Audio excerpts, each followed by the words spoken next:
माननीय अध्यक्ष महोदय, मैं सबसे पहले बिहार विधानसभा के सभी माननीय सदस्यों को,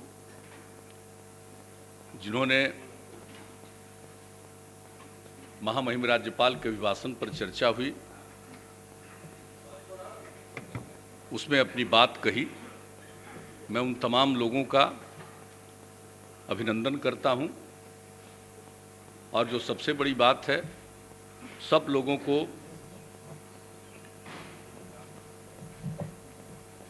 अपनी बात को रखनी चाहिए और इसके लिए जो समय निर्धारित है उसके हिसाब से कई माननीय सदस्यों ने अपनी बात रखी है। सब लोगों की बात लोगों ने खुद सोच करके, देख करके जो कुछ भी रखा है वो अपनी बात है। और महामहिम राज्यपाल महोदय ने अपने अभिभाषण में सरकार के जो निर्णय है और सरकार के जो काम है उसके बारे में अपनी बात कही है। वो इसके लिए हम उन्हें उनका अभिनंदन करते हैं। और यहाँ पर कई माननीय सदस्यों ने जो अपनी बात रखी है और कई चीज़ें जो सामने आई है, तो एक बात जो अभी जिससे पूरी दुनिया गुजर रही है, उसको झेलना पड़ रहा है, वह है कोरोना, जिसका नामकरण हुआ कोविड-19। अब उसके चलते जो स्थिति है, पूरा दुनिया इससे प्रभावित है, अपना देश भी प्रभावित है और अपने राज्य में भी इसका असर पड़ा है। लेकिन इसको लेकर के जो काम किया गया है, ये सब लोगों को मालूम है। और जिस प्रकार से यहाँ पर एक एक काम हो रहा है, यानी किस तरह से प्रारंभ में ही जो बात आई उसको लेकर के जितने तरह का काम करना पड़ा है, जांच हो रहा है लोगों का, लोगों के इलाज की व्यवस्था की गई, सब कुछ इस सब काम किया जा रहा है। और आप जान लीजिए कि पूरे बिहार में, पूरे देश में जितनी जांच हुई है उसकी तुलना में बिहार में जांच ज़्यादा हुई है। इस बात को अच्छी तरह मान लेना चाहिए कि बिहार में जांच ज़्यादा हुई है। अगर आप देख लीजिएगा तो बिहार की आबादी है जो पूरे देश की आबादी, अरे सुन लीजिए भाई, मेरी बात मानिए नहीं मानिए, अच्छा लगे नहीं अच्छा लगे, ये आपका निर्णय है। आप सब लोगों की बात हम सुने हैं, कहीं हम कुछ बोले हैं? हम तो आपको यही बता दे रहे हैं कि जानते रहिए, बोलने का जो मन रहा है वो बोलिए, लेकिन कुछ फैक्ट को, सही बात को जानना भी चाहिए। एक बात अच्छी तरह जान लीजिए कि अपने बिहार की आबादी पूरे देश की आबादी का लगभग 8.4% है, लेकिन जो कोरोना की जांच हुई है पूरे देश में, तो जितनी जांच हुई है पूरे देश में 10% से ज़्यादा जांच बिहार में हुई। और अगर आप देख लीजिए कि 10 लाख की आबादी पर जितनी जांच पूरे देश में हुई है उसका औसत क्या है 10 लाख की आबादी पर, अगर बिहार को देखिएगा तो देश का जितना भी औसत है उससे 21,000 से भी ज़्यादा, उसके करीब बिहार में जांच हुआ है। अब जांच के बारे में अगर कहीं कोई शिकायत आ गई, कोई बात आ गई, तो एक एक चीज़ का जांच किया गया और उसके ऊपर उसके बारे में जो कुछ भी हुआ। अभी आप 000 बोल रहे थे, भाई 000 लिख देता है, सबके पास मोबाइल नहीं है, वो नियम बना दिया था। अब एक एक चीज का जांच, जान लीजिए, अगर कोई भी व्यक्ति, आप लोग कोई भी बात बोलेंगे, चाहे नेता विरोधी दल हो या कोई सदस्य हो या मीडिया में कोई बात आती है कहीं से, ऐसा मत समझिए कि उस पर हम लोग गौर नहीं करते। एक एक चीज के बारे में गौर करते हुए तत्काल उस पर कहते हैं कि इसका पूरे तरह से जांच करिए, देखिए क्या हुआ।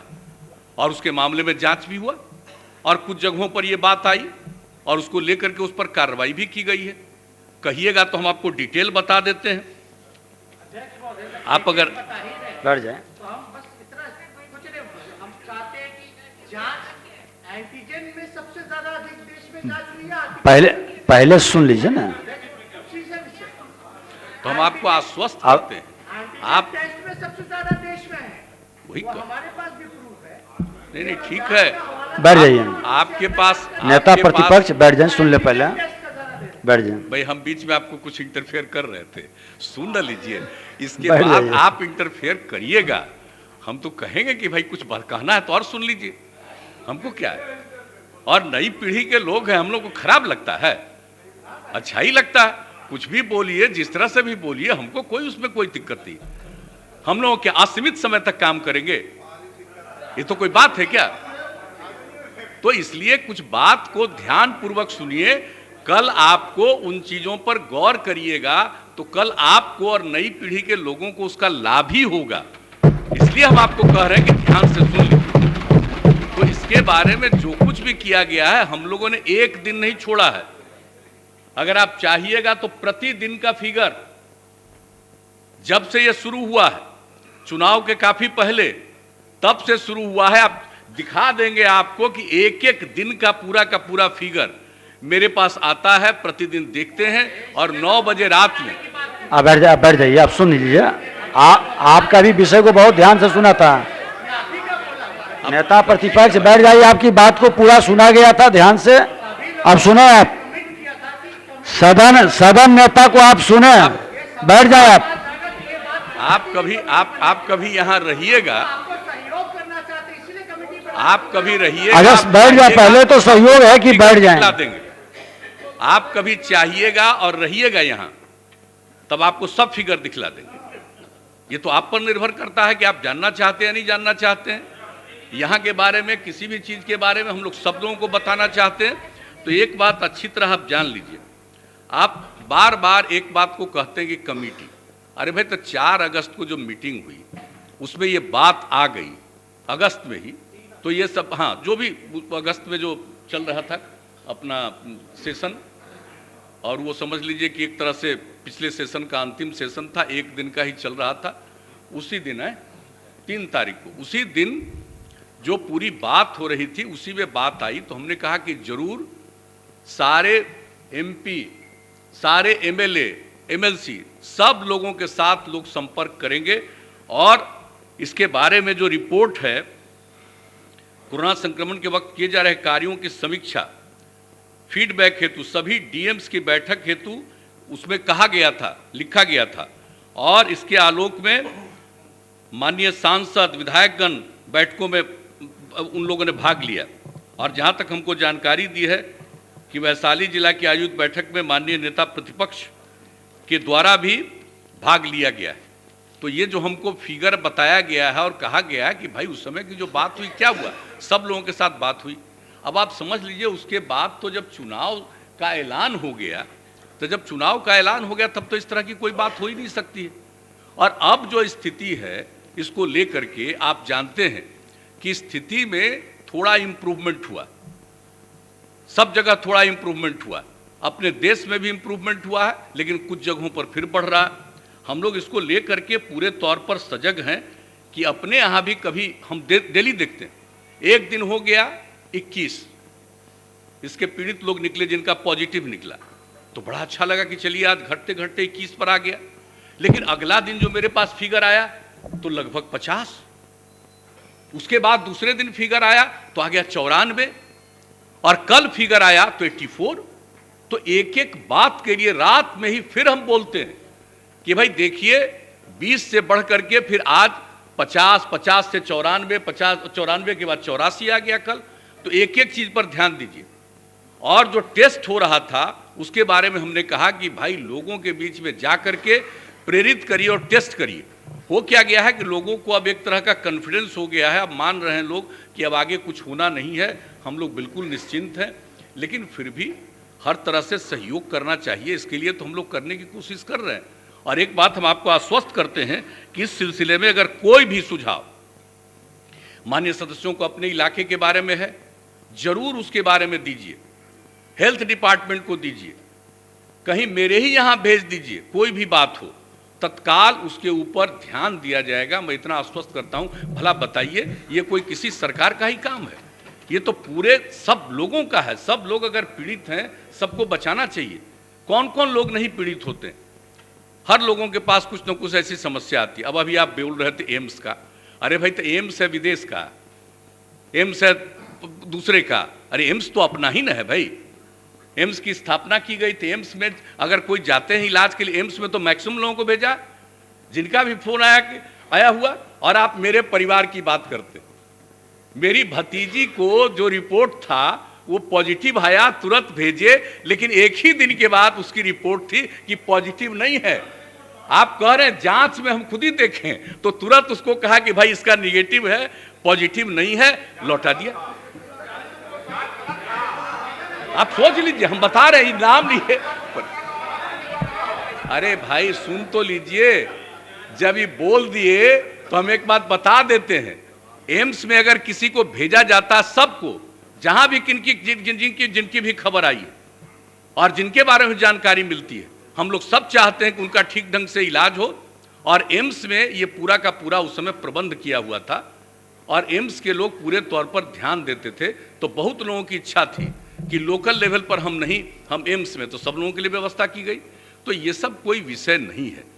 आपको कोई भी कहीं इलाज के लिए सारी सुविधा कर दीजिए, तब भी मनुष्य के अंदर में कोई बात आती है कि यहाँ नहीं, हम वहाँ इलाज कराएं। और जो पटना में रहने वाले हैं और पटना में कोई है, अगर उनको एम्स में भेजा गया तो इसमें क्या गुनाह है, क्या दिक्कत है? ऐसी कोई बात नहीं। एम्स में सबसे ज़्यादा इंतजाम उन दिनों था, इसलिए उसको भेजा गया। इसलिए कृपा करके इस बात को जान लीजिए। तो इसलिए इन सब बातों की चर्चा करने की कोई ज़रूरत नहीं है, बल्कि चर्चा ये होनी चाहिए कि कहाँ पर और कुछ है और उसका देखा नहीं गया है। हर तरह से हम लोगों ने पूरे तौर पर एक एक चीज़ देख लिया। अब आपको बता दें, जो हम बता रहे हैं कोरोना का रिकवरी रेट, अब पुराना का रिकवरी रेट पूरे देश का है 97.33% और अपने बिहार में है 99.2%। रिकवरी रेट इतना ज़्यादा। डेथ का जहाँ तक सवाल है, कोरोना से मृत्यु हुई है पूरे देश का है, हालांकि देश में भी कम है, आप जान लीजिए, अपने देश में भी कम है, दुनिया के दूसरे मुल्कों से काफ़ी कम है, लेकिन देश में भी जो हुआ है वो हुआ है 1.42%। और आपके बिहार में कितना है? 0.58%, आधा प्रतिशत से थोड़ा ज़्यादा। तो ये है, एक एक चीज़ पर ध्यान दिया जा रहा है। तो सब लोगों को तो कम से कम कहना चाहिए कि सजग रहिए, सचेत रहिए। कोई वैसी बात नहीं है, लेकिन हर चीज़ पर पूरी की पूरी चिंता की जाती है। और अब तो टीकाकरण का दौर शुरू हुआ। अब टीकाकरण का जो दौर शुरू हो गया है हेल्थ केयर वर्कर का, और वो करीब करीब आप समझ लीजिए कि लगभग जो माने हेल्थ केयर वर्कर और फ्रंट लाइन वर्कर दोनों को मिला करके देखिए तो अब तक लगभग 5,26,000 लोगों का टीका लगाया जा चुका है। और हेल्थ केयर वर्कर का वैक्सीनेशन का दूसरा दौर चल रहा, टीकाकरण का दूसरा दौर शुरू हो गया। लेकिन जो फ्रंट लाइन वर्कर थे उनका अभी पहला हुआ, 28 दिन के बाद दूसरा दौर शुरू होता है, तो वो शुरू हो जाएगा। और इसके बाद का लक्ष्य है कि ये सब हो जाने के बाद, और केंद्र सरकार की तरफ से भी आया है सब कुछ, तो वैक्सीन भेजा जा रहा है केंद्र सरकार की तरफ से, 2 प्रकार का वैक्सीन जो अपने देश में ही विकसित हुआ है और वो उपयोगी है, बहुत अच्छा है। और उसको जब किया जा रहा है, तो अभी जब नीति आयोग की बैठक थी उसमें भी आदरणीय प्रधानमंत्री जी ने कहा कि कुछ ही दिनों के बाद इस पर फिर चर्चा करेंगे।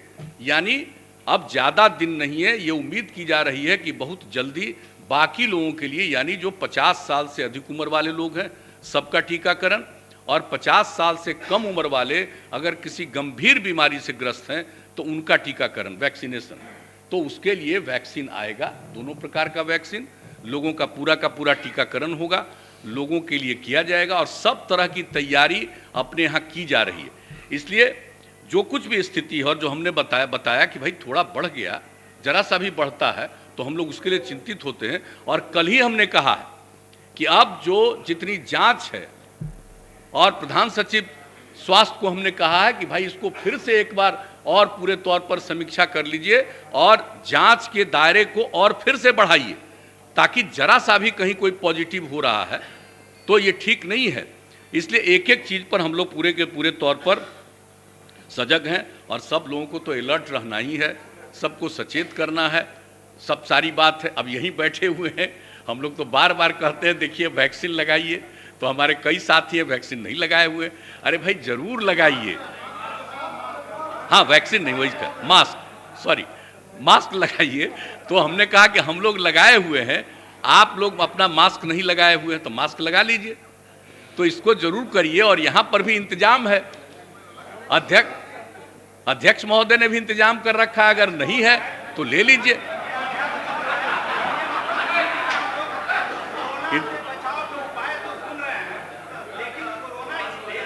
आप बैठ जाइए, आप बैठ जाइए। आप कहाँ शुरू कर दिए प्रश्न? बैठ जाइए, आप बैठिए।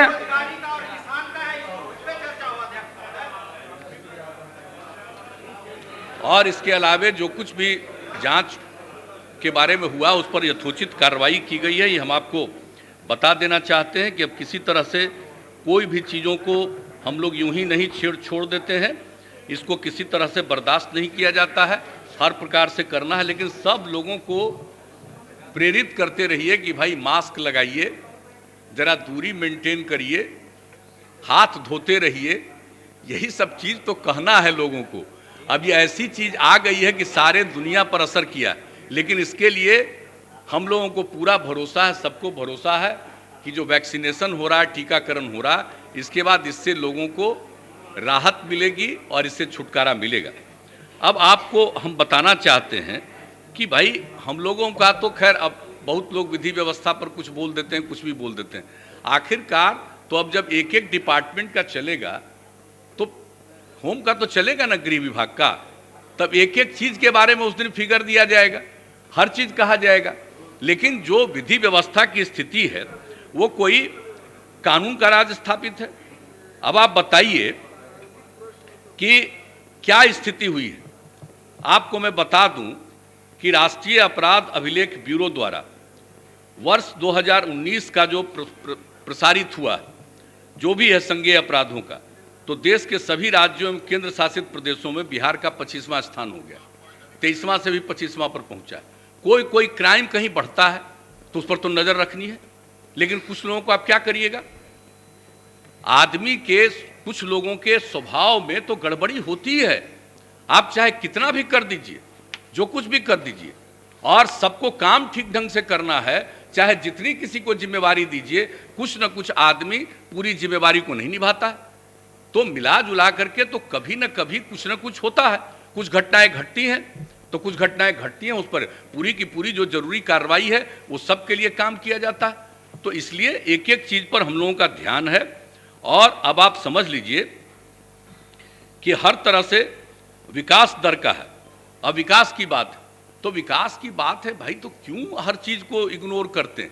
बोलना अपनी जगह पर है, जो बोलते रहिए, लेकिन विकास का दर कितना हुआ आप देखते हैं, हर बार प्रकाशित होता है, हर तरह से किस तरह से यहाँ पर काम हो रहा है।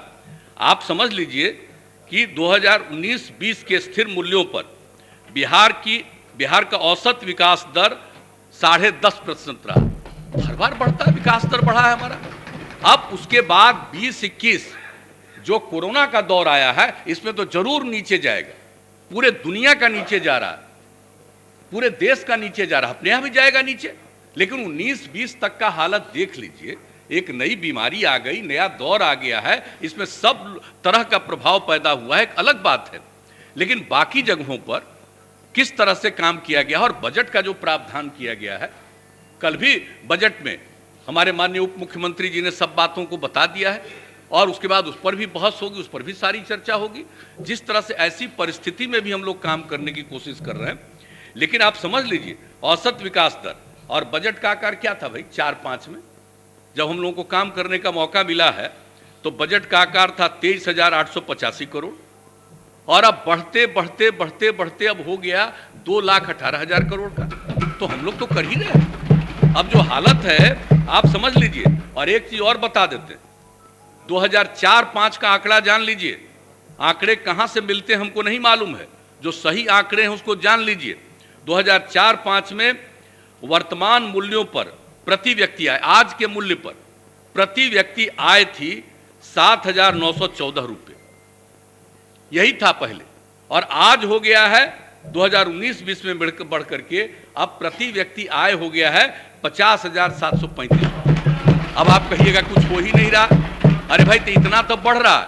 और इसके बाद जान लीजिए कि बिहार में ये जो है कॉस्ट ऑफ लिविंग दूसरे किसी राज्य की तुलना में कॉस्ट ऑफ लिविंग यहाँ कम खर्च में काम होता है। भोजन का और अन्य चीजों के लिए जो खर्च होता है दूसरी जगहों पर, कम पैसे में खर्च में यहाँ पर लोगों का काम होता है। ये कॉस्ट ऑफ लिविंग के मामले में जरा जान लीजिए, सबको जानना चाहिए। बिहार की एक खासियत है, हम अभी यहाँ पहुंचे हैं तब भी आप समझ लीजिए कोई भूख से अब नहीं मर रहा, कोई ऐसी स्थिति नहीं है। जाकर के देख लीजिए गांव में, एक एक गांव में। कभी हम लोग पहले घूमते थे अपने क्षेत्र में और एक साथ अगर 50-100 आदमी थे तो कहीं कोई गांव की स्थिति रहती थी कि लोगों को एक जगह खिला सके। और आज समझ लीजिए जो वर्कर है, जो काम करता है, मजदूर है, आज उनकी भी स्थिति ऐसी हो गई है कि उनके यहाँ अगर 5-10 आदमी पहुंच जाता है तो सबको भोजन करा देते हैं। ये स्थिति है परिस्थिति में। तो इन सब चीजों को जानना चाहिए भाई हम लोग तो। अरे बैठिए ना, शांति बनाए रखिए, बैठ जाइए माने सर, बैठ जाइए, आप बैठ जाइए।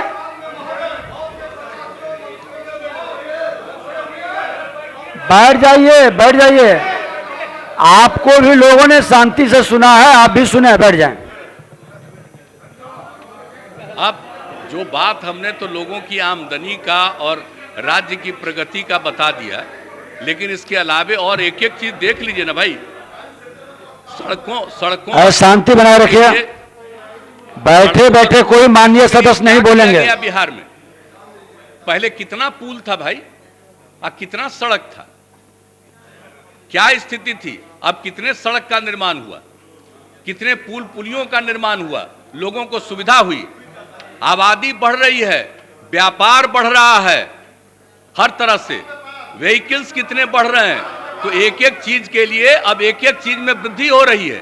और उसके बाद हम लोगों ने क्या कह दिया है भाई कि और भी जो उस समय साथी थे, अरे पूछ लीजिए ना, तो उसी समय तो कर दिया था कि 6 घंटा में दूर दराज इलाके से पटना पहुंचना है। ये लगभग लक्ष्य पूरा हो गया।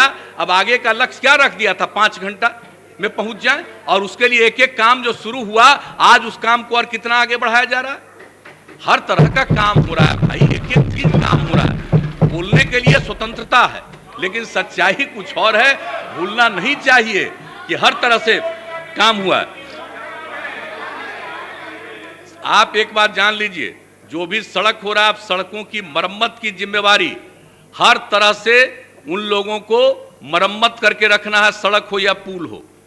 हम लोगों ने नियम बना दिया है। अब ऐसा कुछ नहीं है, आप समझ लीजिए कि सड़क और पुल का। और जान लीजिए, अरे भाई आप एक बात हम कहें, बहुत लोग नए जीत करके आए हैं, जरा सुन लीजिए। लोक शिकायत निवारण कानून कब से शुरू किया है? और जब लोक शिकायत निवारण कानून शुरू किया और उसमें भी हमने इसको डाल दिया है कि अगर कहीं किसी का सड़क खराब है तो वो लोक शिकायत निवारण कानून के अंतर्गत वहां शिकायत कर सकता है और पूरा का पूरा उसको तो ठीक किया ही जाएगा। लेकिन अगर उसको जो मेंटेन करना है, रख रखाव करना है, उसके जिसको जिम्मेवारी थी उस काम को नहीं कर रहा है तो उस पर कार्रवाई होगी। और एक बात जान लीजिए, हम अब इंजीनियरिंग डिपार्टमेंट्स को बार बार समझाते समझाते हमने कह दिया है कि निर्माण का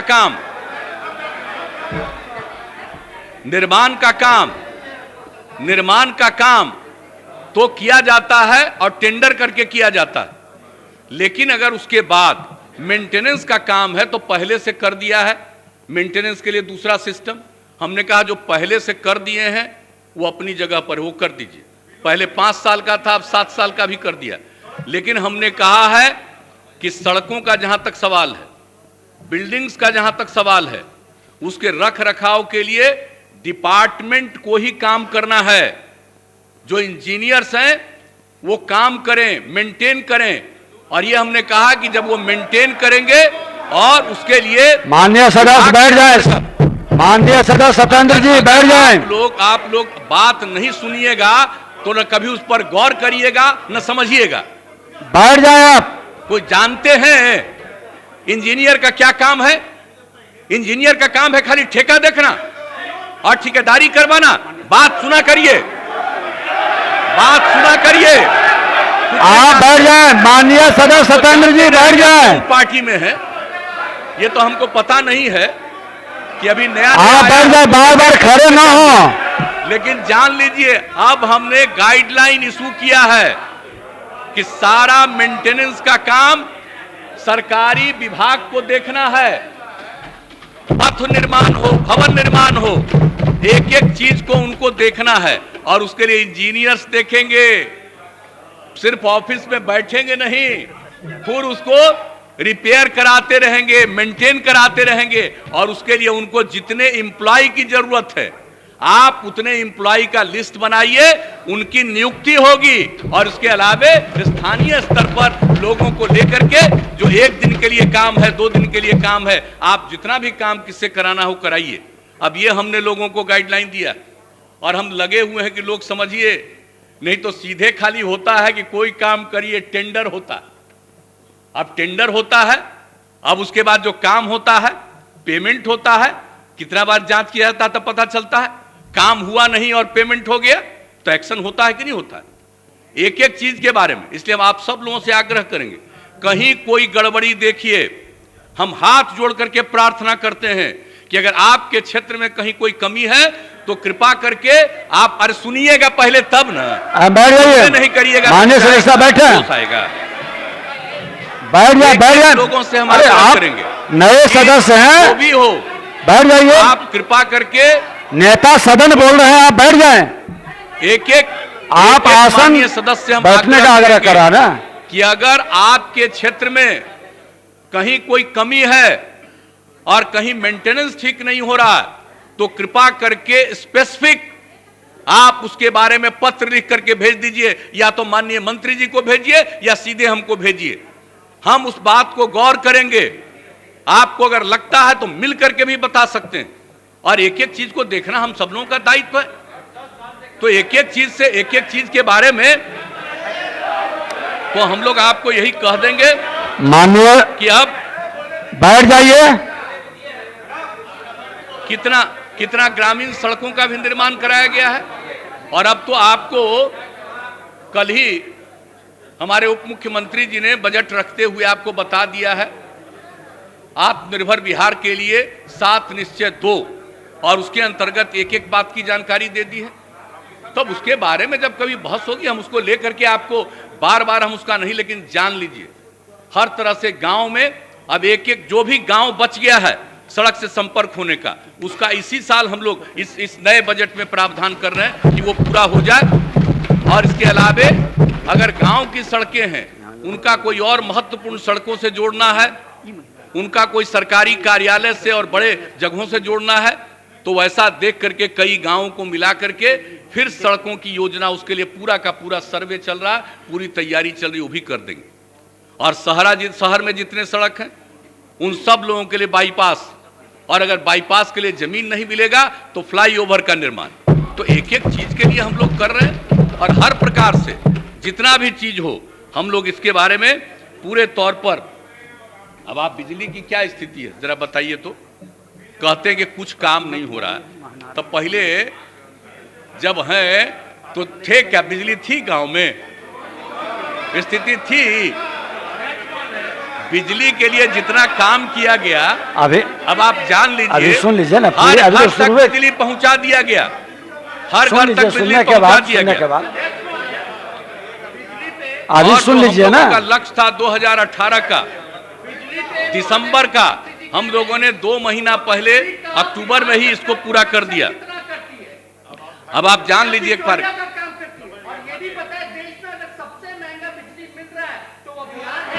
अभी सुन लीजिए बड़ा अच्छा, अभी आपको बता देते हैं, अब एक एक बात आपको बता देते हैं। ध्यान से सुनिए, बैठ जाइए, बैठ जाइए नेता प्रतिपक्ष बैठ जाइए। आपके, अरे भाई आप बैठ जाए, सुने पहले आपका भी भाषण हुआ, सभी लोग शांति से सुने हैं।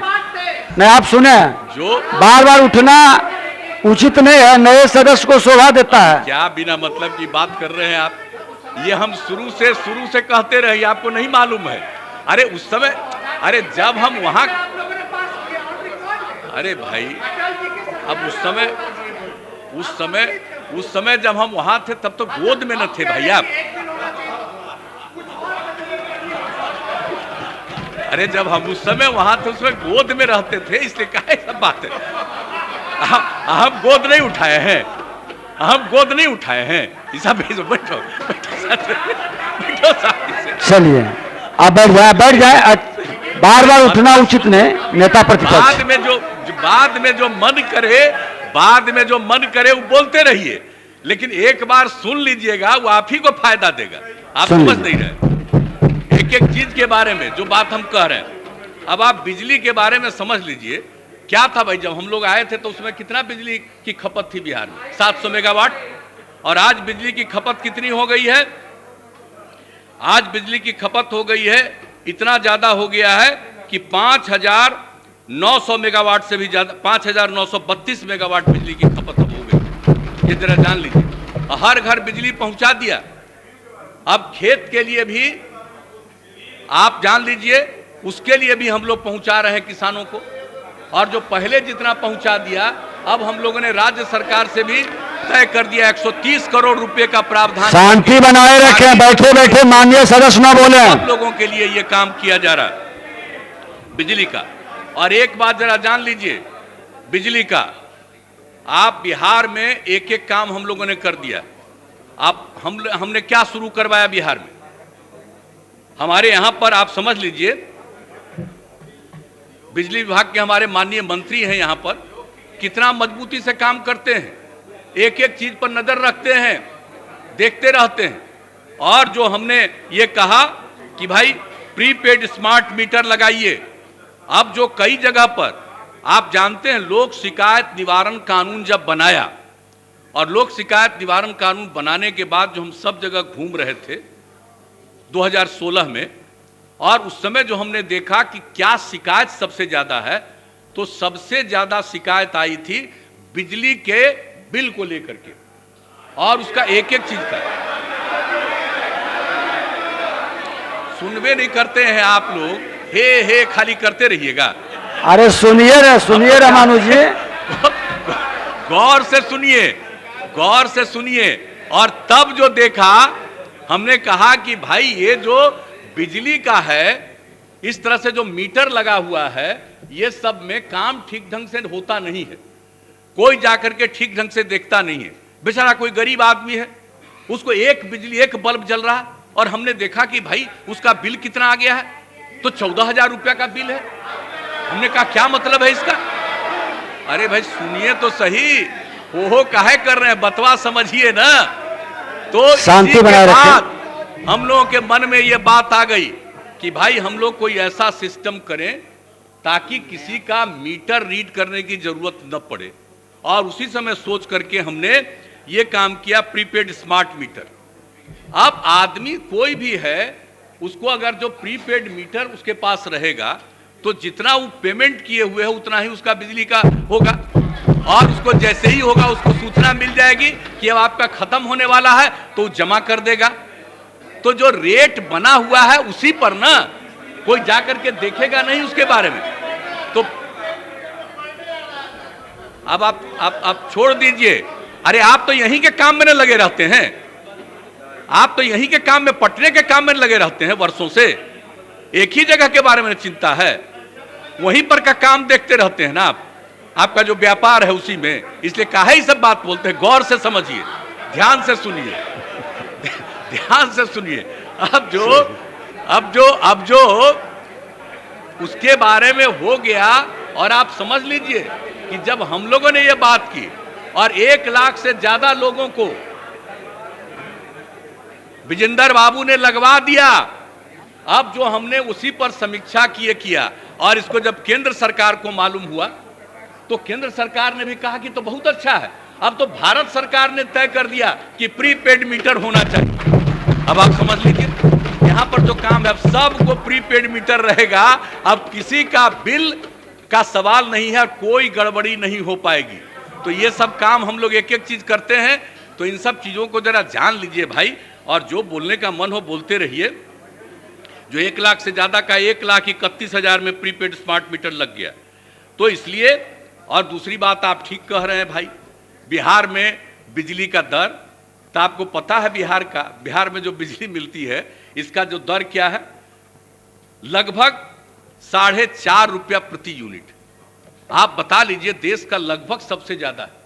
यहां पर जो बिजली होता है, तो हमने क्या सवाल उठाया, कहा कि एक दर होना चाहिए, 1 नेशन 1 रेट, हर तरह का एक ही तरह का रेट होना चाहिए। चाहे बिजली का उत्पादन कहीं हो रहा है, लेकिन वहां से कहीं भी किसी राज्य को बिजली मिल रही है, तो पूरे देश में हर राज्य को एक ही रेट पर मिलना चाहिए। तो ये बात हम लोग पहले से मांग कर रहे थे, और इस बार भी हम लोगों ने नीति आयोग की बैठक में ये सुझाव दिया कि जरा देख लीजिए। हम उसी में कह रहे हैं कि जब ये निर्णय लिया गया था कैबिनेट में 2003 में, उसमें आप मंत्री थे। हमको नहीं पता, आपको ये सब बात है तो आ करके कभी दिखाइएगा, समझ गए ना। और 2003 के बारे में आप क्या कह रहे हैं? हम तो जो काम देख रहे थे उस समय 2003 में, उसके बारे में कुछ पूछिएगा तो आपको हम बता देंगे।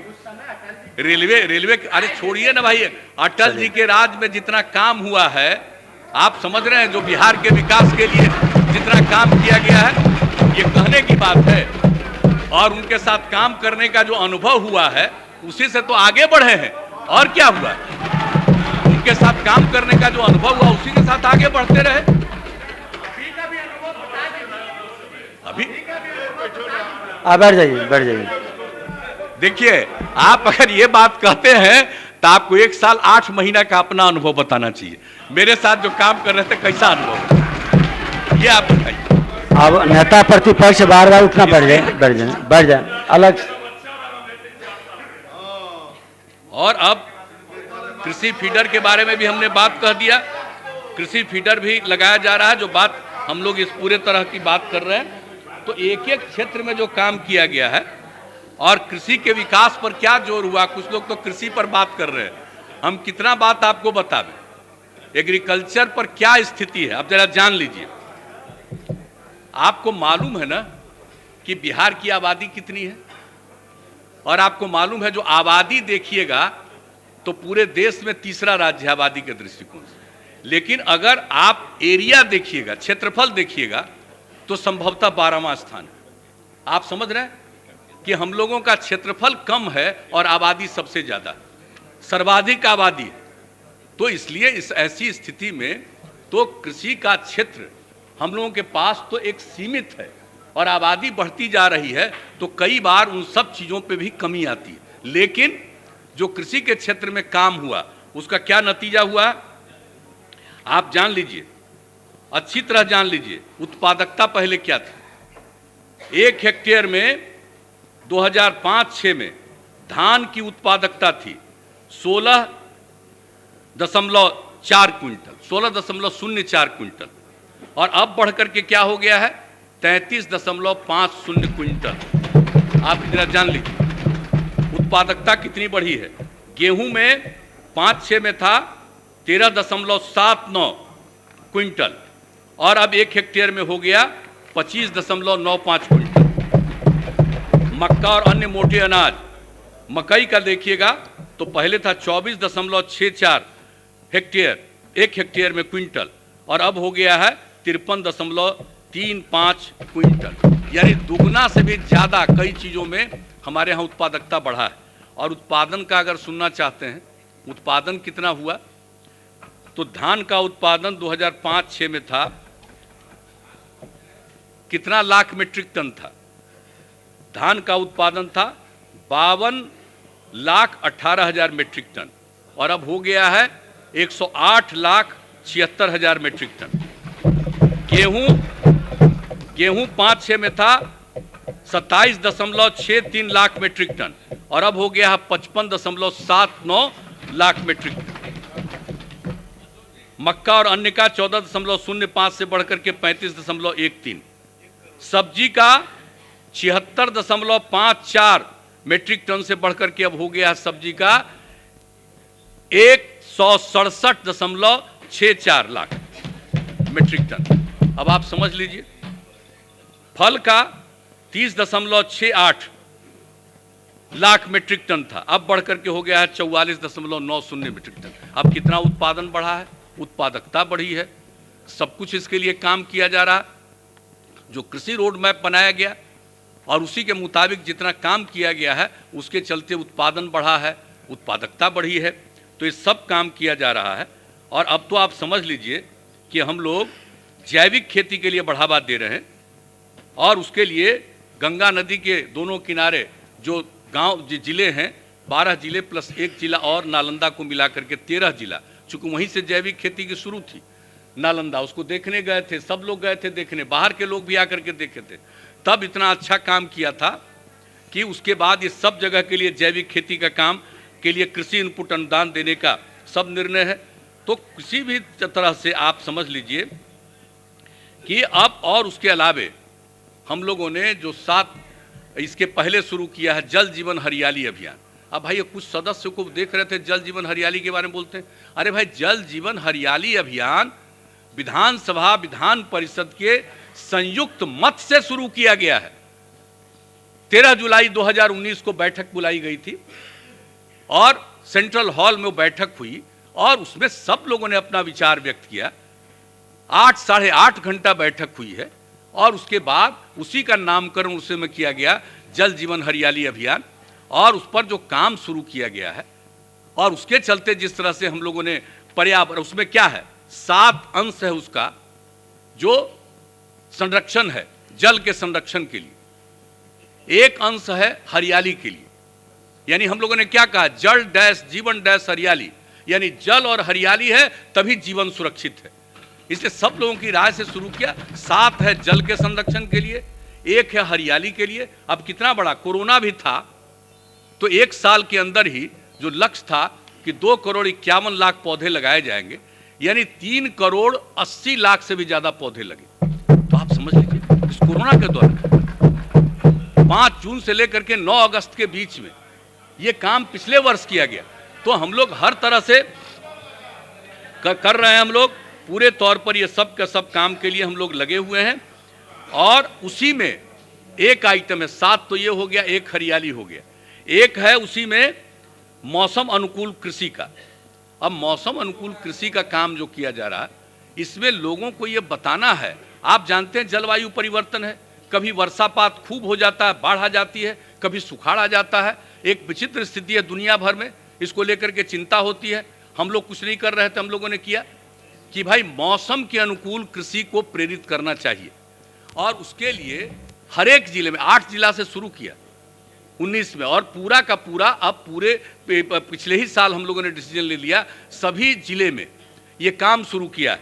अब उसमें आप जान लीजिए कि जो कृषि विज्ञान केंद्र है उसमें 2.5 एकड़ भूमि में जो भी मौसम के अनुकूल क्या कृषि होनी चाहिए खेती, उसका प्रयोग, और हर जिले में 5 गांव को चुन करके वहां पर एक एक चीज को करना और दिखाना, लोगों को प्रेरित करना कि क्या कीजिएगा, कौन सा फसल का उत्पादन करिए, किस तरह से आपकी आमदनी बढ़ेगी और मौसम के अनुकूल काम होगा। तो ये काम हम लोगों ने शुरू कराया है, आप जरा समझ लीजिए। और इसके लिए फसल चक्र, जीरो टिलेज और फसल अवशेष प्रबंधन जो शुरू हुआ था बाहर से, अब यहाँ पर भी लोग फसल को अवशेष को जलाने लगे। संख्या बढ़ती जा रही है, लोगों को समझाने के लिए क्या मदद किया जाए, एक एक काम के लिए सब चीज़ों के लिए काम हो रहा, तो हर प्रकार से। और इसमें आप जान लीजिए जो मौसम के अनुकूल कृषि का काम है, हमने इतना राउंड डिस्कशन किया, हाथ से नहीं पहले ही से कर रहे थे।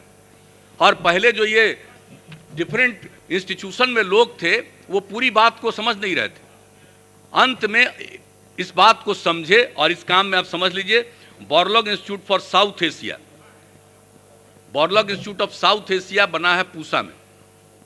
और आप जानते हैं उसके अलावे है वहाँ पर डॉक्टर राजेंद्र प्रसाद केंद्रीय कृषि विश्वविद्यालय पूसा, ये दोनों। और फिर हम लोगों ने जो एग्रीकल्चर यूनिवर्सिटी बनाया, बिहार कृषि विश्वविद्यालय सबौर भागलपुर, ये, और जो भारतीय कृषि अनुसंधान परिषद पूर्वी क्षेत्र जो पटना में, इन चारों को इस काम में इंगेज किया गया।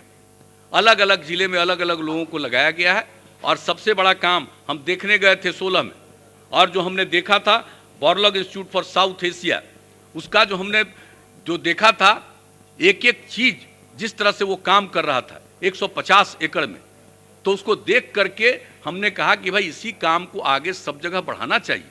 और उसके बाद अब जाकर के ये बात आ गई है कि मौसम के अनुकूल कृषि हो, तो हर तरह से आप जान लीजिए। और बिजली का दर अब आप समझ रहे हैं कृषकों के लिए क्या हो गया, 65 पैसा प्रति यूनिट। तो एक एक चीज तो आप जान लीजिए कि सब चीज में हम लोग करने जा रहे हैं। तो एक एक तरह से हर प्रकार से हम लोग इसके लिए सचेत हैं। और 7 निश्चय 2 में खाली सुन न लीजिए, आके बतियाइएगा ना। 7 निश्चय 2 में अब जो है हर खेत तक सिंचाई का पानी पहुंचा देंगे। और एक चीज आप बैठ जाइए, बोल देते हैं आप जो बोल रहे हैं। आप जल जीवन हरियाली अभियान में जो तालाब पोखर, अरे नहीं भाई, आप समझ लीजिए, आपको एक बात जरा सुन लीजिए। आप लोगों को पहली बार 12 सीट मिल गया है। आप गलती काम मत करिए। आप ये मत समझिए कि पर्यावरण से गरीब का रिश्ता नहीं है। और आप जान रहे हैं कि जो लोग उठे पोखर के इर्द गिर्द, उनके लिए हम लोगों ने तय किया कि उनको अलग मकान बनाने के लिए 1,20,000 रुपया और जमीन के लिए 60,000 रुपया, ये हमने तय कर दिया उन सब लोगों के लिए। और ये काम अगर देख लीजिए, अगर आप लोग ये चीज आप समझ लीजिए, तो हर तरह से गरीब लोगों को, जो लोग उस तरह के हैं, कुछ ही जगह माननीय सदस्य बैठ जाएं पर नहीं है, तो उनके लिए ये किया जा रहा है। आप अगर इस चीज का विरोध करिएगा तो आप पर्यावरण के दुश्मन होंगे, पर्यावरण के रक्षक। सभी माननीय सदस्य पर्यावरण से आग्रह है कि बैठ जाएं, रखेंगे, बैठ जाएं। पर्यावरण को नष्ट नहीं करना चाहिए, सब चीजों पर ध्यान देना चाहिए। इसलिए हम इस बात को साफ साफ आप लोगों को कह देते हैं कि नेता प्रतिपक्ष पहले खड़ा हो बेटा, फालतू भी ना, मतलब आप लोगों को क्या मतलब है, ये लोग के वाला सभी सदस्य बैठ जाएं, ये लोग के फेरा में मत रहिए, बैठ जाएं सभी माननीय सदस्य। बैठे आप बैठ जाइए। नेता प्रतिपक्ष खड़े हैं तो बैठ जाइए, सभी माननीय सदस्य बैठ जाएं। आप पहले बैठा लीजिए। अरे आपके नेता प्रतिपक्ष खड़े हैं तो बैठ जाइए, क्षेत्र में बैठिए। एपीएमसी की भी बात कर रहे हैं, सभी लोग बैठ जाएं। एपीएमसी पर बोलेंगे, अभी बोल रहे हैं, अब सुन, हम बोल रहे हैं आपका एपीएमसी पर। बैठ जाइए। 1 मिनट, 1 मिनट नेता प्रतिपक्ष, 1 मिनट, 1 मिनट नेता प्रतिपक्ष, 1 मिनट, आप 1 मिनट, 1 मिनट हो रहा। अब जाने का इच्छा बाद आएगा, अभी इसके बाद आएगा।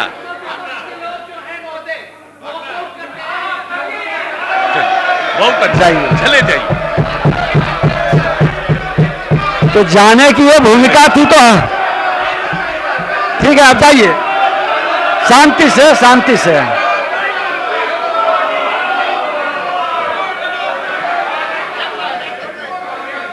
शांति से। अभी तो हम इन सब चीज पर बोलने ही वाले थे। अरे ऐसा जा करके दूसरा जगह सुनिए, बैठ के बाहर जा करके सुनिए, यहां से चले जाइए लेकिन बाहर बैठ करके सुन लीजिएगा। आपके सब चीज का हम जवाब देने वाले हैं, एक एक चीज की जानकारी देने वाले हैं, हर चीज के बारे में, चिंता मत करिए। तो जो एपीएमसी की बात कर रहे हैं, हम लोगों ने तो 2006 में एपीएमसी खत्म कर दिया था। और क्या करते थे भाई, कितना प्रोक्योरमेंट होता था,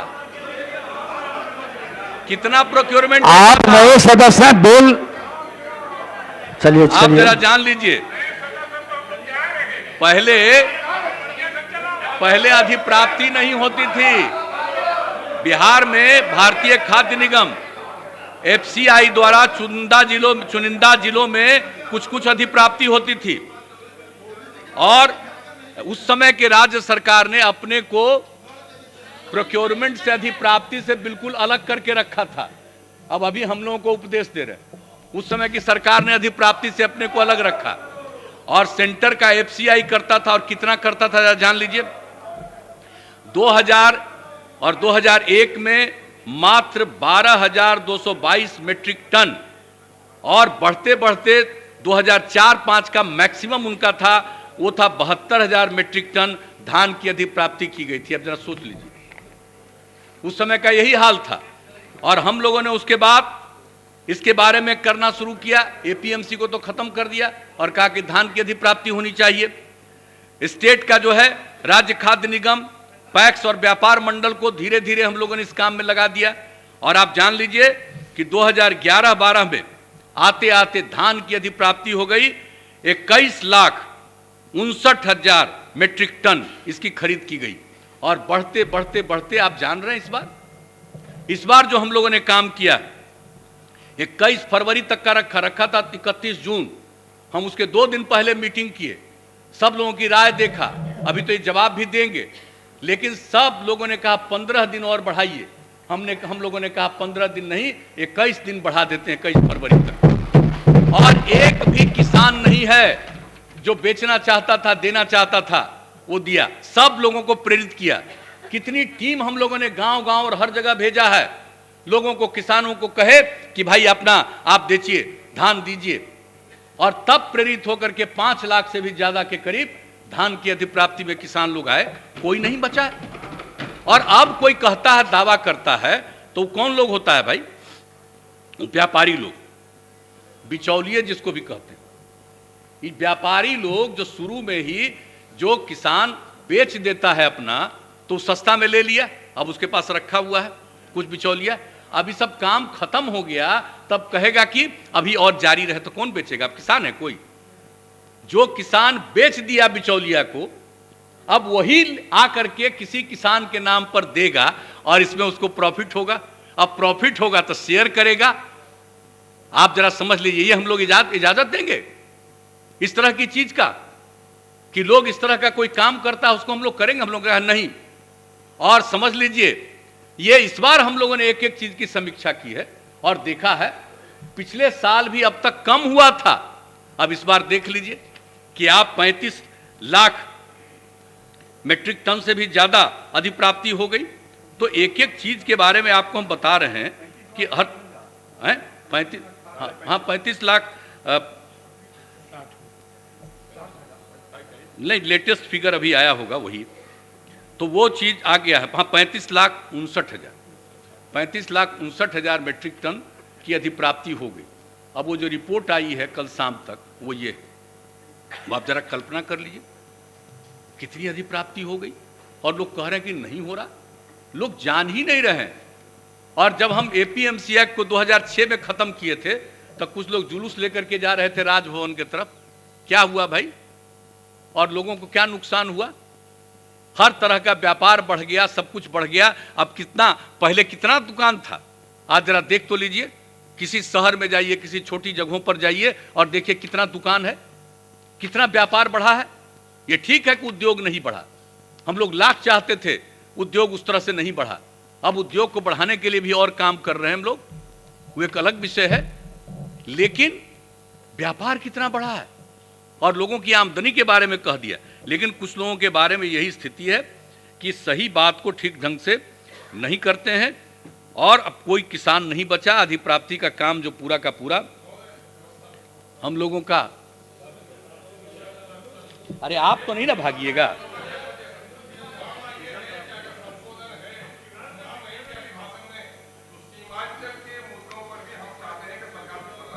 बैठ जाइए, आप चिंता अंतिम तक सुनिए। आप अभी आ गए हैं जीत करके। अरे भाई ठीक है, आप अरे आपको तो जानते ना जी, आप तो जानते हैं ना, आरजेडी जेडीयू से लेकर के अब तीसरी पार्टी में आप पहुंचे हैं। तो अब सीमांचल की चिंता हम लोगों को, सीमांचल की चिंता कोई आज से है? और जरा बताइए तो, सीमांचल के लिए जितना काम हुआ है, और आप मिल करके भी दिए हुए हैं। एक एक चीज सीमांचल ही क्यों, पूरा का पूरा पूरे बिहार के लिए हम लोग काम कर रहे हैं। सीमांचल के लिए, मिथिला के लिए, इसके लिए काम नहीं कर रहे हैं। और हर जगह, हर क्षेत्र के लिए हम लोग प्रतिबद्ध। बैठ जाए। तो एक बात जान लीजिए, उसकी चिंता मत करिए। आपके मन में कोई सुझाव खास हो तो आकर के देके बताते जाइए। ये राजधानी वाला बेकार चीज है, ये फालतू बात है। राजधानी बिहार का पटना और था, दूसरा झारखंड अब जो बन गया है रांची में, तो हम लोगों के आने के पहले, बहुत पहले ना बंद हो गया था। अकेला यही राजधानी थी, रांची वाली राजधानी तो बंद हो गई थी बिहार के बंटवारे के पहले।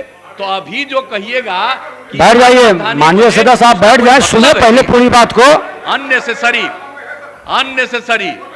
ये सबसे मैं साफ, आप बैठ जाए। ये जिनको करना होगा हमारे बाद जो करें, सबकी अपनी इच्छा, लेकिन मैं कहता हूं अनावश्यक।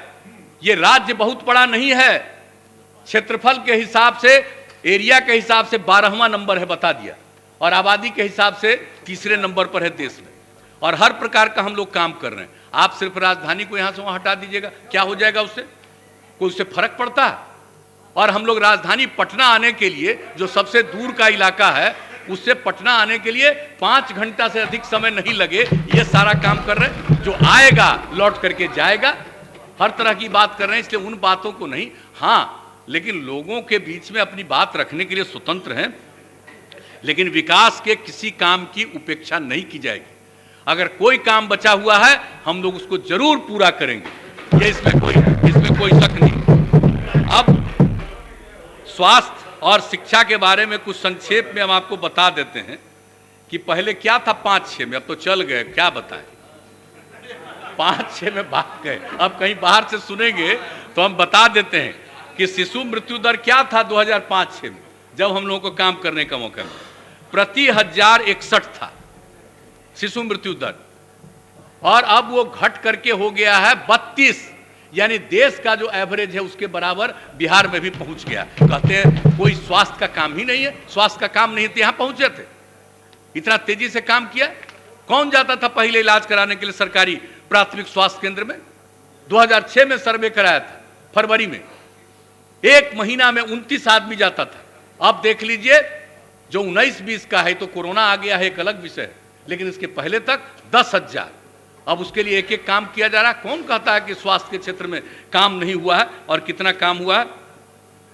और आप समझ लीजिए, और मातृ मृत्यु दर 1 लाख की आबादी पर 312 था 2005-6 में, वो घट करके 149 हो गया।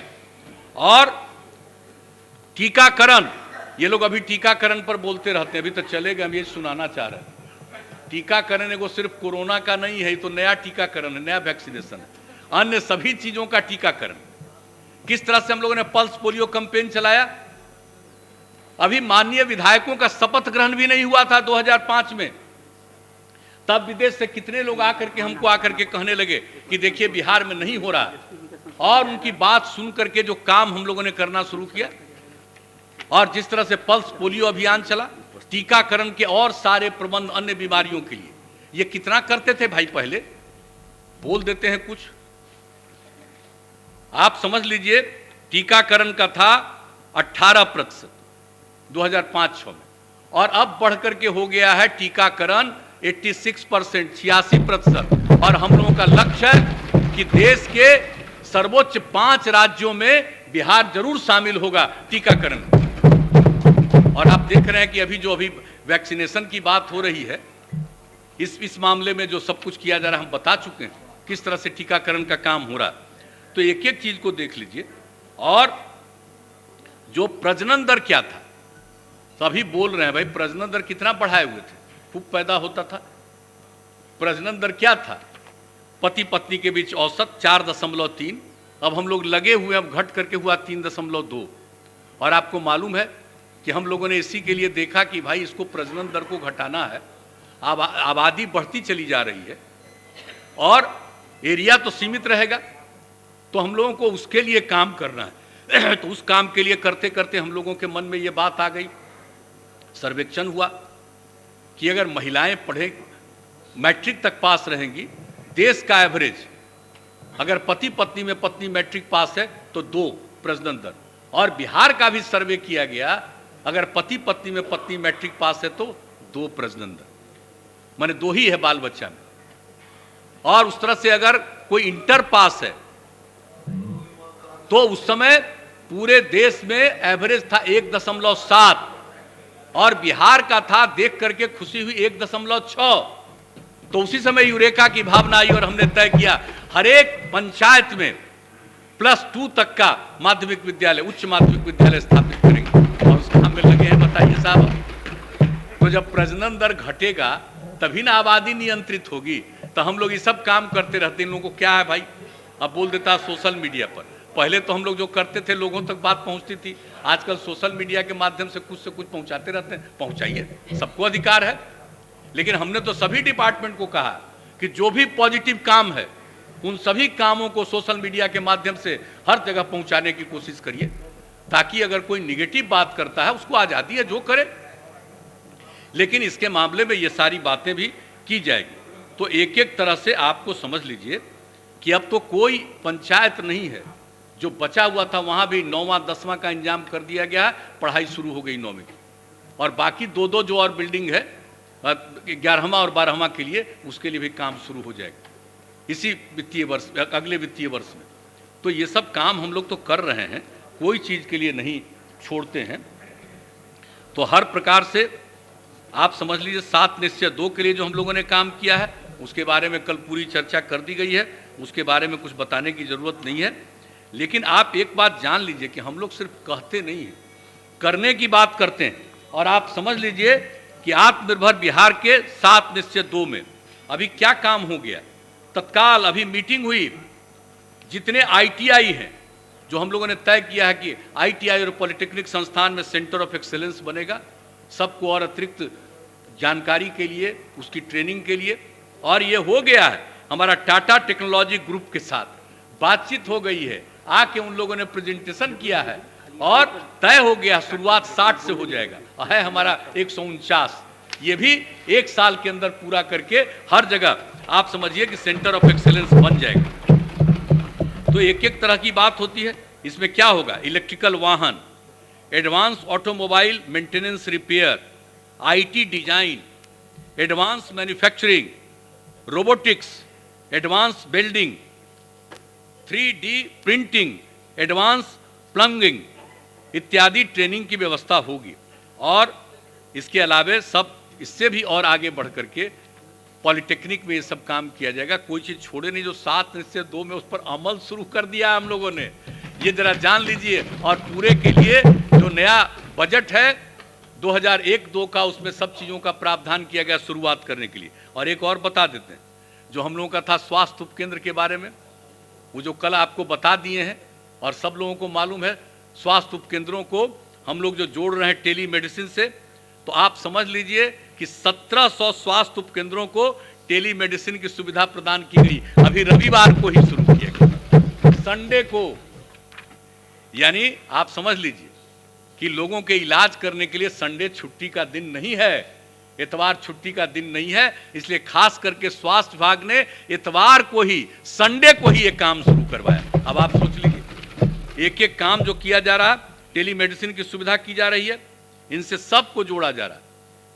जिला अस्पताल, अनुमंडलीय अस्पताल, प्राथमिक स्वास्थ्य केंद्र, तो इन सब चीज़ों के साथ जो जोड़ा जा रहा है, सब काम किया जा रहा है। और जो सबसे बड़ी बात, हृदय में छेद के साथ जन्मे बच्चों का, हार्ट में किसी को छेद है, बच्चा जन्मा, वो रहेगा नहीं। अब उसके लिए बहुत अच्छा एक बाल हृदय योजना लागू की जा रही है और इसके लिए एग्रीमेंट हो गया Prashanti medical services and research foundation, Rajkot Ahmedabad में MOU उनके साथ हो गया। वो मुफ्त में इलाज करते हैं। हम लोग ऐसे बच्चों को यहाँ से सरकार की तरफ से भेजेंगे, वहाँ ट्रीटमेंट मुफ्त में होगा, उसका ध्यान रखेंगे और वहाँ से फिर उसको घर पहुँचाएंगे, सरकार करेगी। और अपने राज्य में भी इसके लिए हम लोग व्यवस्था करेंगे, IGIMS और IGIC में। ये 2 तरफ के बारे में हम लोगों ने सोच लिया है कि यहाँ पर भी ये पूरा शुरू हो जाएगा। तो आप समझ लीजिए कि कई काम तो हम लोगों ने शुरू करा दिए, कई चीज़ शुरू हो गया, लोगों को ये पता नहीं चलता है। और उद्योग को बढ़ावा देने की बात तो भाई अब नई नीति हम लोग बना दिए। कितना तरह का उद्योग जो बाहर थे, बाहर से लोग आकर के गए हैं, और किस तरह से पश्चिम चंपारण में जा करके हम देखने गए और कितना अच्छा काम कर रहा है।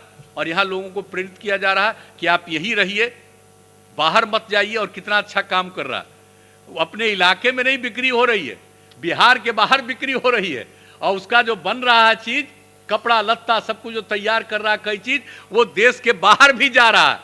आप सोच लीजिए इस तरह का काम, और इसके लिए जो हम लोगों ने काम शुरू कर दिया है तो हर जगह से, और इसके बारे में पूरी बात जो अलग अलग विषयों पर चर्चा होगी और डिटेल में इसके बारे में काम बना दिया जाएगा।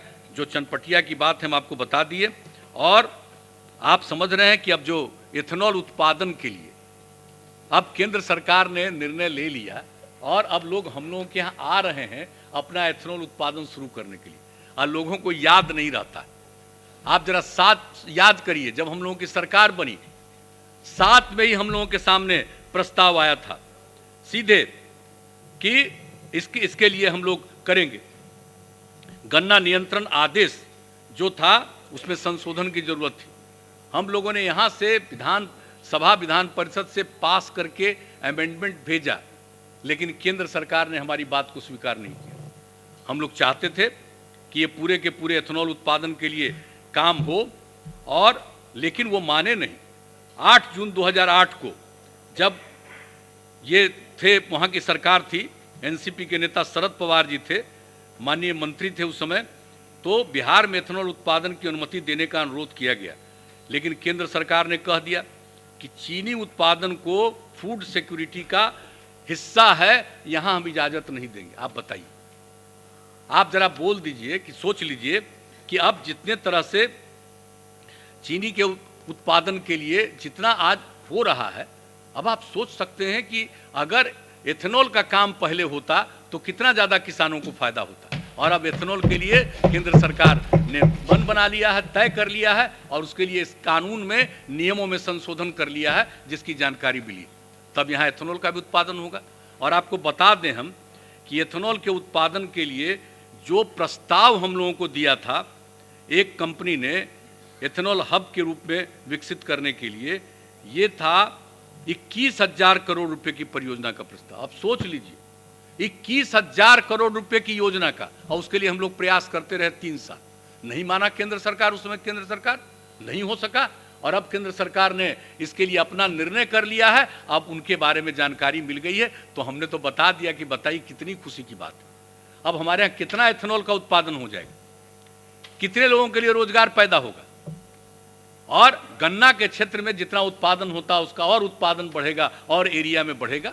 और इस सब के लिए हम लोग देंगे, जमीन देंगे, जगह देंगे, और वो उत्पादन करेगा तो एथेनॉल का उत्पादन होगा, राज्य को कितना फायदा होगा। तो हर तरह से समझ लीजिए कि अभी जो नीति आयोग की बैठक थी उसमें भी हमने कह दिया, तो लोग वहाँ से जानकारी चाह रहे हैं कि आप चिट्ठी लिखे थे और क्या था जवाब, आज भिजवा रहे हैं कि हम लोगों ने क्या भेजा था यहाँ से विधानमंडल से पारित करके प्रस्ताव, और क्या चिट्ठी लिखी थी और क्या उनका उत्तर आया था, ये सब भिजवा दे रहे हैं, ताकि पता चलेगा ये लोग जो बैठे हुए हैं इन लोगों का क्या हिसाब था, जिसके चलते इतना नुकसान हुआ है बिहार को। और बाकी सब तो जल जीवन हरियाली अभियान के बारे में बता चुके हैं आप सब लोगों को। कुछ लोग अब तो भाग गए, हम क्या बोले, ये कांग्रेस का लोग, जरा हम बताना चाहते हैं। हाँ, टीवी पर देख रहे होंगे, बड़ा अच्छा। हम उनको बता देना चाहते हैं, ये बोल रहे हैं कि दुकान खुलवा दीजिए। भला बताइए, भूल गए हैं इस सदन ने सर्वसम्मति से पारित किया 2015-16 में, और ये कानून बना और यहां शराबबंदी लागू किया गया 1 अप्रैल 2016 से। सब लोगों ने किया, सब लोगों ने वचन दिया, और एक एक तरह की बात हुई, और आज उसके विरोध में बोल रहे हैं। अब तो आइबे करिएगा ना आप, अरे तो आप आइबे ना करिएगा, अरे आप तो आते ही ना रहिएगा, तो आज काहे भाग रहे हैं? उधर भागने से क्या काम चलेगा आपको? आप ज्यादा भागिएगा तो आप ही के लोग आपको छोड़ के भाग जाएंगे, ये जान लीजिए, मत भागिए। तो इसलिए अब इन लोगों को क्या था, कांग्रेस का जो ये मेंबरशिप बनता है, ये कह रहे थे श्रीमान नेता कि भाई दुकान खुलवा दीजिए कई जगह। अब बताइए क्या कर रहे हैं, यानी बापू का जो विचार है उसको हम लोग लागू कर रहे हैं, और उसके खिलाफ बोल रहे हैं। और दूसरी चीज है, इन लोगों का जो मेंबरशिप होता है पर बैठे हुए हैं, है ही ना। अब मेंबरशिप है, इसमें जो मेंबर बनता है उसका जो दस्तखत होता है, हम ले करके आए हैं, जो समझ गए ना। ऊपर जरा देख लीजिए, ये देखिए हम ले करके आए हैं, आप लोगों को बता रहे हैं। ये कांग्रेस का लोग बोलता है, जरा सवाल पूछिएगा कि जो मेंबरशिप लेते हो तो क्या कहते हो? मैं अपने को मादक पेयों एवं नशीले पदार्थों से दूर रखता हूं। अब बताइए, आप वचन देते हैं दारू से दूर रखता हूं, और दुकान खुलवा करके दारू के नजदीक होना चाह रहे हैं। यही है आपका मेंबरशिप का। हम इनसे पूछना चाहते हैं, मेंबरशिप की शर्त, अब कैसे मेंबर हैं, कैसे कैसे लोग हैं। अब ये अपना जाने भाई कांग्रेस पार्टी, हमको क्या लेना देना। लेकिन अगर जब बोलते हैं, हाँ अब वही कह रहे हैं, नेता है, इसी पर तो हम बोल रहे हैं कि दुकान खुलवाने की मांग कर रहे हैं। आप जरा बताइए, और क्या चीज पर दस्तखत करके आप अपना पार्टी का सदस्यता लेते हैं, आप पार्टी के नेता बनते हैं? जो भी है, आज भी तो बंद नहीं ना किया है।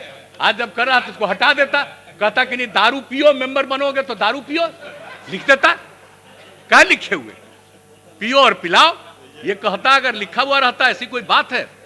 तो इसलिए हम तो कह रहे हैं कि लोगों को तो इन सब चीजों पर ध्यान देना चाहिए। इसलिए हर तरह से जो हम लोगों की तरफ से जो भी कदम उठाया गया है, हम लोग, आप सब लोगों को मालूम है कि हर तरह से हम लोगों ने अपने स्तर से पूरे तौर पर जो कुछ भी हुआ है शराबबंदी के लिए, एक एक चीज़ के लिए हम लोग किसी भी चीज़ को नहीं छोड़ रहे हैं। तो हम तो यही कहने आए हैं कि अब बहुत समय हो गया, अभी विधान परिषद में भी जवाब देना है, तो इसलिए अब ज़्यादा नहीं, लोग कई तरह का सवाल पूछे, दे दिया। लेकिन महामहिम राज्यपाल महोदय का जो भाषण है उसमें एक एक चीज़ राज्य सरकार की तरफ जो किया जा रहा है उसका उल्लेख।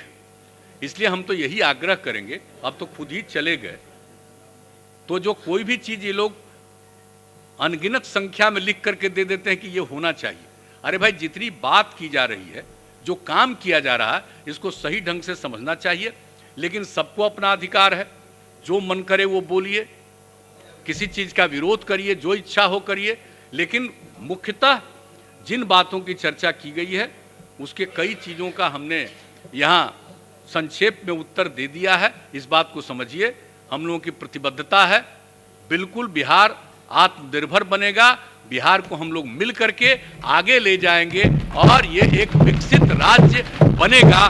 सब लोगों की आमदनी बढ़ेगी, बिहार आगे बढ़ेगा और नए जितने निर्माण के कार्य हैं वो सब किए जाएंगे। इतना ही कहते हुए मैं इसके लिए पुनः महामहिम राज्यपाल को मैं बधाई देता हूं, उनका अभिनंदन करता हूं और मैं सबसे ये अनुरोध करता हूं कि उनके प्रति हम लोग एक उनको धन्यवाद का प्रस्ताव, उनके अभिनंदन के प्रस्ताव को पारित करें।